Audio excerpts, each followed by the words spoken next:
સુરતમાં મુસ્લિમ સમાજના આગેવાનો, ઉલેમાઓ, વડીલો અને યુવાનો દ્વારા જિલ્લા કલેક્ટરને આવેદનપત્ર આપી નાઝિયા ઇલાહાદ વિરુદ્ધ કાયદેસરની કાર્યવાહી કરવાની માંગ કરાઈ હતી।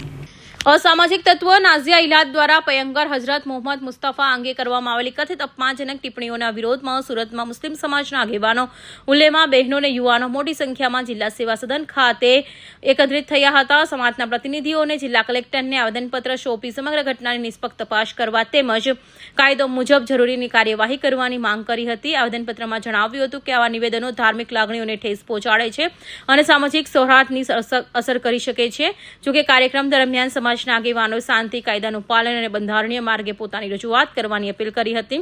સમાજના પ્રતિનિધિઓએ જણાવ્યું કે તેઓ કોઈ પણ પ્રકારના વિવાદ કે શાંતિ નહીં પરંતુ કાયદાકીય પ્રક્રિયા દ્વારા ન્યાયની અપેક્ષા રાખે છે। સમગ્ર કાર્યક્રમ શાંતિપૂર્ણ વાતાવરણમાં સંપન્ન થયો હતો। Bureau report, Hind TV news, Surat. મારું નામ સાહિલ લાકડાવાલા છે। હું સુરતથી છું।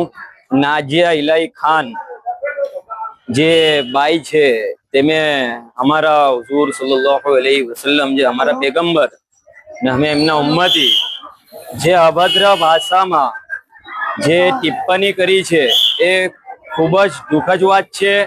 તહેવારોનો માહોલ ચાલુ છે અને આ તહેવારોના માહોલમાં જે આ લોકો આવી રીતના કૃત્યો કરે છે એ ખૂબ જ શરમજનકની વાત છે।